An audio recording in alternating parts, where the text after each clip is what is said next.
I'm going to show you the real reasons your remote team doesn't care about your business. And no, it's not because they're lazy, entitled, or unreliable. It's because you never gave them a reason to truly care. And I learned this the hard way after building and almost breaking my remote company by doing what I thought was right.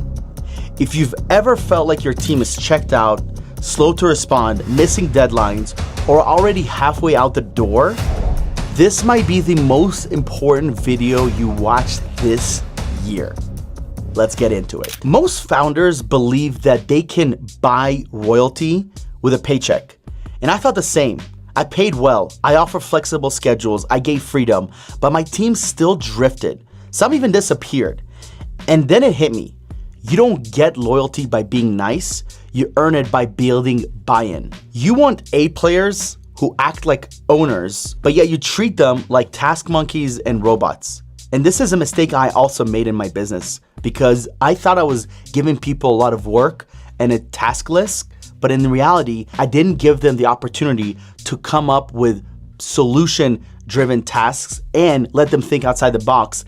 I controlled everything from the front end to the back end, and it kept on limiting the people I was bringing on because I was bringing on A players, but I was treating them like C players.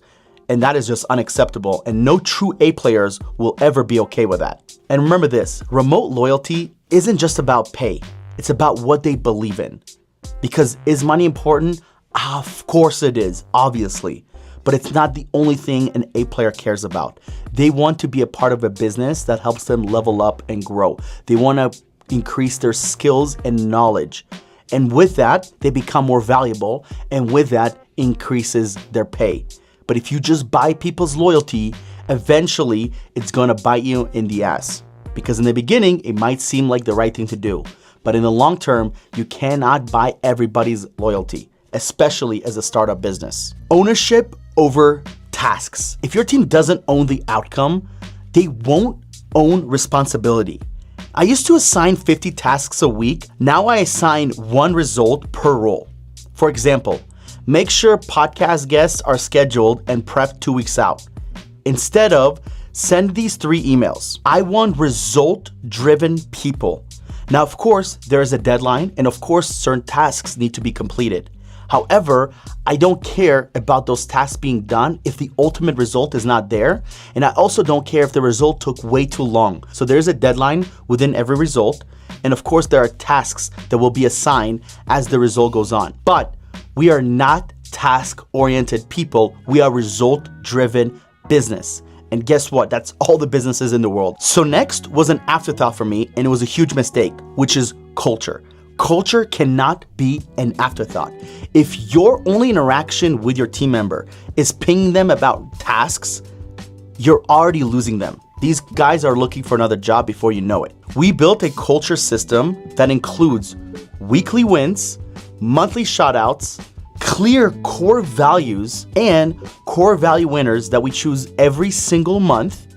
We build true relationships with people throughout the interview process, throughout the onboarding process, and throughout the time they're actually here so we can get to know them better. And most importantly, we truly care for one another. We don't just say that, we show that. During birthdays of our team members, we give them half a day off. We've given out bonuses. We've given out certain things that help people understand we truly care about them. Another example is investing into their knowledge or investing into them, right? If you win the core value winner of the month, you get a free dinner on us, and not just a cheap dinner, but $50 dinner that you can take your family and friends to, especially if you live in Colombia or Brazil, you can take a bunch of people to a nice restaurant at that cost. So these are just things that we show people that we care, but we also tell them. What the biggest thing that I see a lot of businesses do is they tell their team members about how much they care, but they never actually show it.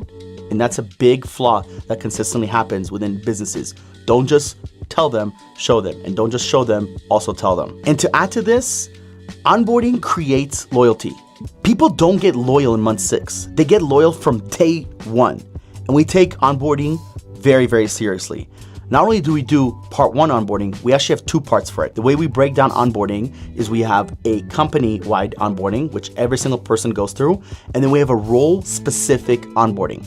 Just these two things take between an hour and a half to 2 hours because we cover a lot of ground, whether it's company to-dos and to-not-dos and many other things that we cover, for instance, core values, to the role, which literally breaks down the day-to-day, week-to-week KPIs, how to earn extra commissions, whatever the case may be. It takes a lot of effort, and we go over, one of my favorite things that we go over is dreams. I actually share with every single candidate, whenever I onboard them, whoever onboards them, what is my dream, whether it's with a company and personal dream, and then I have them share their dream with me because I should already know what their dream is based on the interviews that we've had, but we take it one step further by talking about it again because it is something important for me because I want to know people. I don't want to know people. That's the key part. I don't want slaves or robots, right? A slave and a robot, I don't care about your dreams, but you're a human being and you're someone that has ambition and a dream. I want to know it, and I want to see me as your boss, as your colleague, whatever my position is with this person. How do I get you from where you are now to where your dream destination looks like? So our onboarding is very detailed. We also have Loom videos attached to this, scorecards, buddy systems, who to shadow, weekly check-ins, where to submit certain things, our reporting. It is every single thing that a person needs to know about us, especially in the beginning. And this is where the initial loyalty gets created. All right, so once I made these changes, everything shifted. We started attracting more A players, and the A players that started working here stopped leaving. Our turnover rate became non-existent. The only times we ever parted ways is if it was our decision as the company.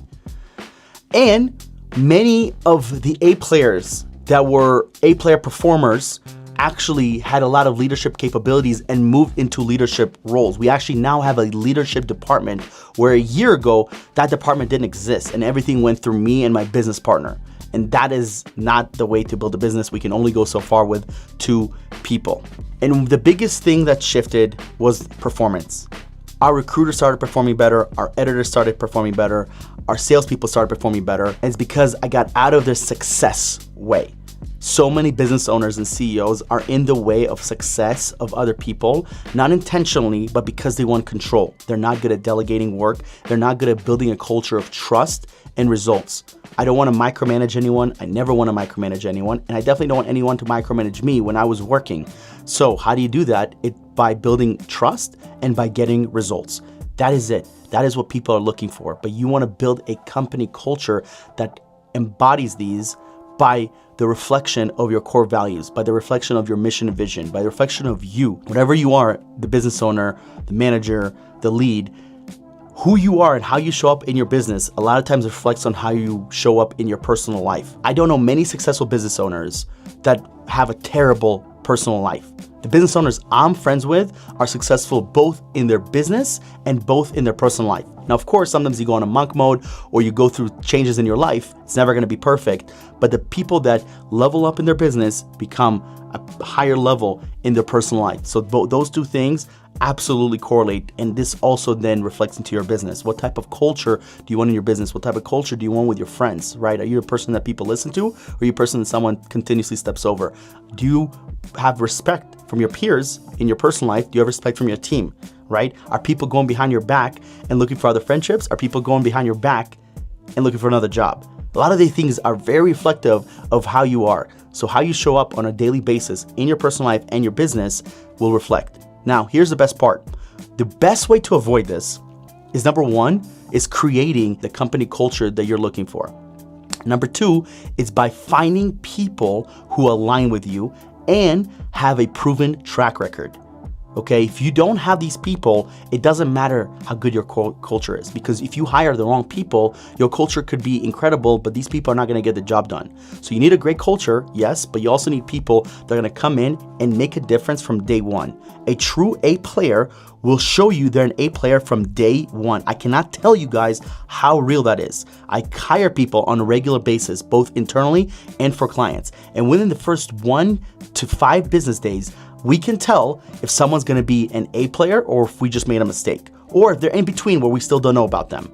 But a true A player, you will know within the first 24 to 72 hours. I'm not even exaggerating. Now, maybe the first day, sometimes people don't show up incredibly well. They're a little bit shy. They're getting things going. But within a week, you should know that this guy's an A player, right? And I'll make a video about the 3 types of people you should hire, which is an A player, a B player, or a B player that has A player potential. And I'll cover all these on the next video. So if you guys like, comment, subscribe, watch the next video. And if you're looking to hire these A players, right, these people that have potential, these people that can come in and make a difference in your business from day one, head over to remotolatinos.com and speak with our team to see the exact position that you're looking for. We're getting close to hiring 2,000 workers from around the world. And we're looking for businesses on a regular basis that are scaling and want the support of Latinos or Filipinos or even Egyptians. We hire from all over the world. So if that's you and you're looking for that A player, head over again to remotolatinos.com. Thank you so much for watching the video, and I'll see you in the next one. Os.